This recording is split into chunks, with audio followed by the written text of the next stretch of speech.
भारत का इतिहास मुगलों के बिना अधूरा है। मुगलों ने भारत में 300 साल से भी अधिक समय तक राज किया। बाबर, अकबर और शाहजहां से लेकर बहादुर शाह जफर तक कई मुगल शासकों ने दिल्ली की राजपथ से भारत में शासन किया, लेकिन कई सवाल आज भी इतिहास के पन्नों से गायब हैं। आखिर मुगल भारत क्यों आए थे? मुगलों ने भारत में अपना साम्राज्य कैसे स्थापित किया?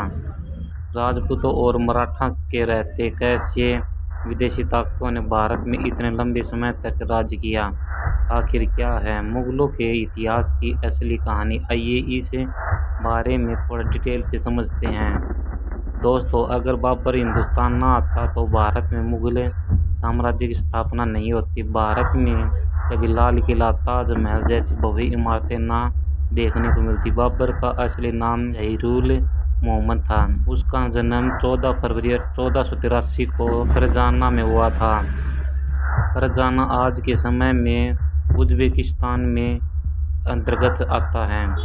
बाबर को तैमूर और चंगेज खां का वंशज भी माना जाता है और केवल 12 वर्ष की उम्र में ही बाबर ने फरजाना की राजगद्दी संभालना शुरू कर दी थी। यह बात बाबर के कुछ रिश्तेदार और अंकल को रास नहीं आई और उन्होंने बाबर को हटाने के लिए षड्यंत्र बनाने शुरू कर दिए। बाबर को फरजाना और समरकंद से बेदखल कर दिया गया। कई साल बाद साल 1504 में बाबर ने अफगान की राजधानी काबुल को जीत लिया और अपनी सत्ता स्थापित की। लेकिन बाबर सिर्फ काबुल से संतुष्ट होने वाला नहीं था, वह अपने साम्राज्य का विस्तार करना चाहता था। बाबर जानता था कि यदि उस साम्राज्य का विस्तार करना है, उसके लिए धन दौलत भी ज़रूरत होगी। उस समय भारत से ज़्यादा शायद ही किसी और के पास था।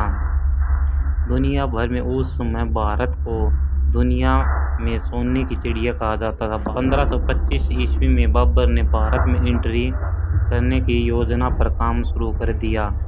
भारत को गुलाम बनाने और जहां राज करने के उद्देश्य से उन्होंने भारत का रुख किया। उस समय हिंदुस्तान में लोधी वंशज का राजा इमरान लोधी का शासन चल रहा था। इसके अलावा राजस्थान में राजपूताना का शासन चल रहा था। तो वहीं साउथ में विजयनगर एम्पायर और अपने पैर पसार रहा था। इमरान लोधी बहुत सनकी था।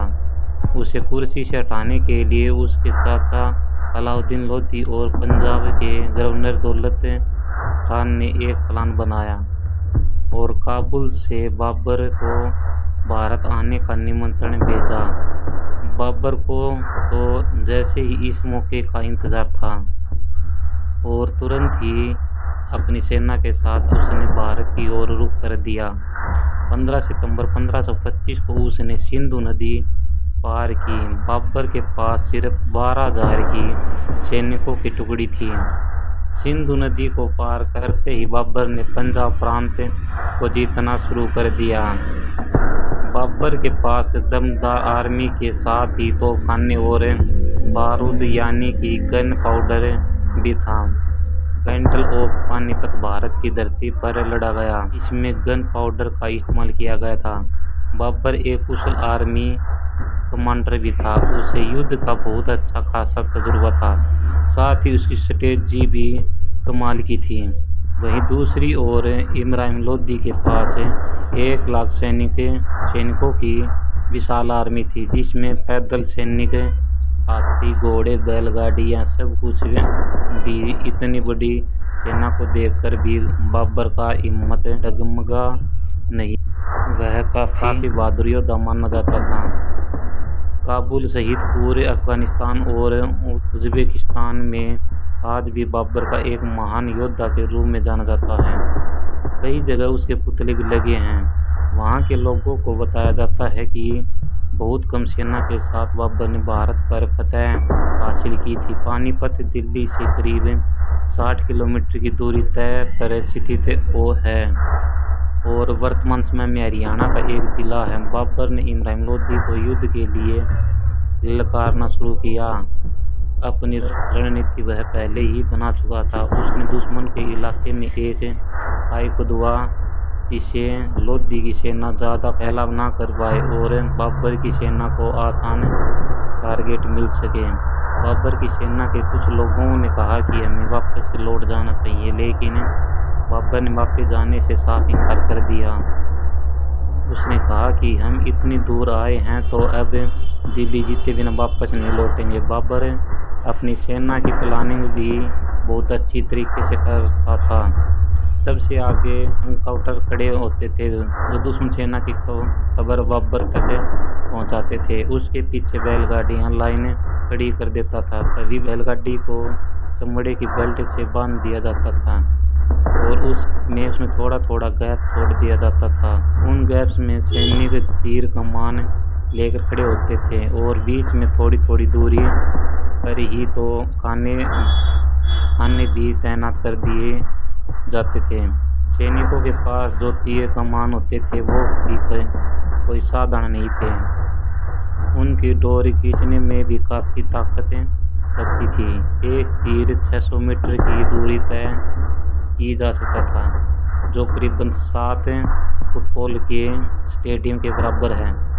हर 5 सेकंड में सैनिक तीर चला सकता था और एक तीर 4000 पाउंड का फोर्स क्रिएट कर सकता था।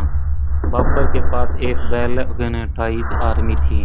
दूसरी ओर लोधी की सेना ने भी मैदान में डेरा डाल दिया, जिसमें 1 लाख से अधिक सैनिक थे। लेकिन इतिहासकारों ने लोधी की सेना को सेना ना कहकर बल्कि मेले का नाम दे दिया। बाबर और लोधी दोनों ही सामने वाली सेना के पहले आक्रमण करने का इंतजार कर रहे थे।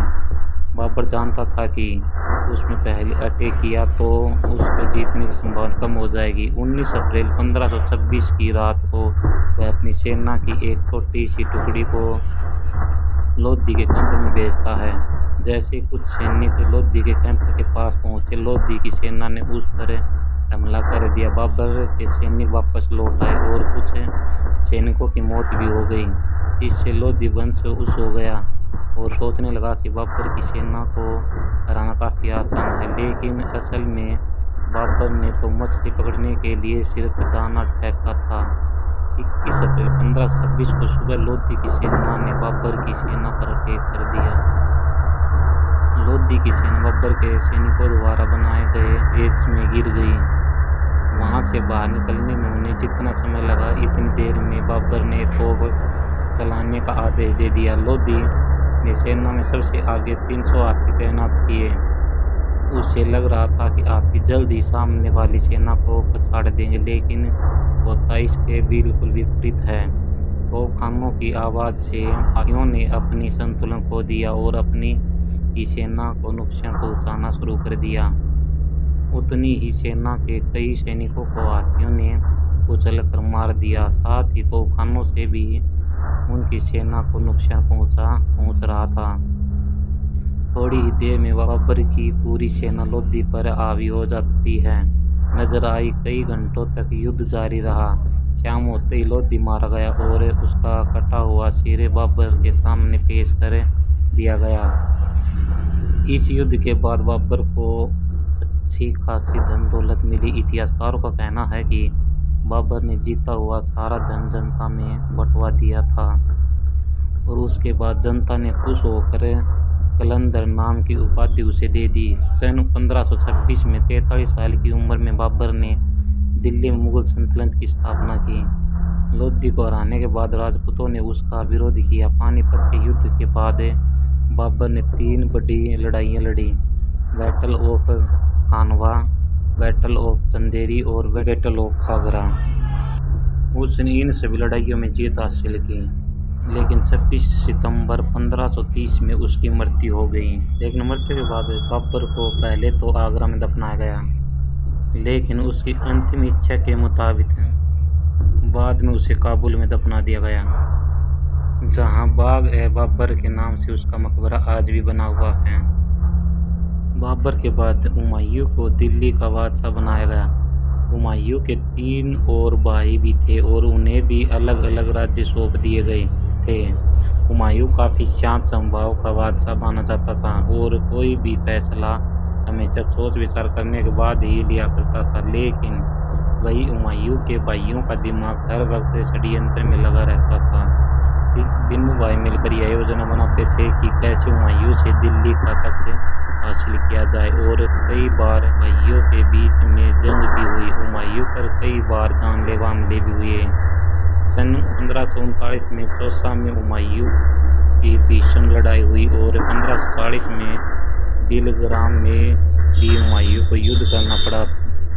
इस युद्ध में हुमायूं की हार हुई और शेरशाह जीत गया, और युद्ध में हार के कारण हुमायूं को अपनी जान बचाकर भारत से भागना पड़ा। कुछ समय तक वह सिंध में भेष बदल कर रहा। हुमायूं ने मीदाबानो से शादी की और मोहम्मद जलालुद्दीन अकबर को जन्म दिया। करीब 15 साल तक भारत से बाहर रहते हुए हुमायूं ने अपनी एक विशाल सेना तैयार कर ली थी। साल 1555 में हुमायूं को फिर से दिल्ली फतेह करने में कामयाबी मिल गई, लेकिन इसी बरस लाइब्रेरी से सीढ़ियां चढ़ते वक्त उसका पैर फिसल गया और उसकी मौत हो गई। हुमायूं की मौत के बाद मुगल साम्राज्य लड़खड़ा गया और राजा हेमू ने दिल्ली पर आक्रमण कर दिया। उस समय अकबर की उम्र केवल 12 साल की थी और वो राजा हेमू की सेना के आगे कुछ नहीं कर पाया। लेकिन मुगलों के पास एक वफादार सेनापति था जिसका नाम बैरम खान था। बैरम खान ने एक सेना तैयार की, अकबर को युद्ध कौशल की जानकारी दी और 1556 में पानीपत की दूसरी लड़ाई में राजा हेमू को हरा दिया। 13 साल की उम्र में अकबर दिल्ली के तख्त पर विराजमान हो गया। अकबर एक धर्मनिरपेक्ष राजा माना जाता था। उसने राजा बनते ही लोगों को दिल जीतना शुरू कर दिया था। 1568 में उसने चित्तौड़ को जीता, लेकिन उसके लिए अकबर को कड़ी मेहनत करनी पड़ी।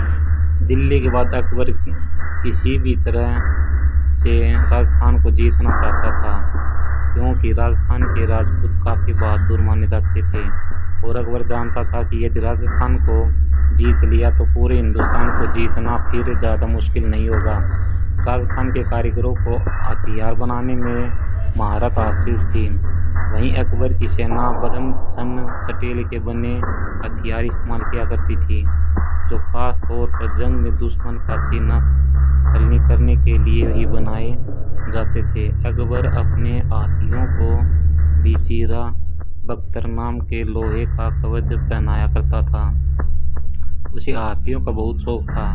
किसी को मौत की सजा देनी होती थी तो उसे हाथियों के पैर के नीचे कुचलवा देता था।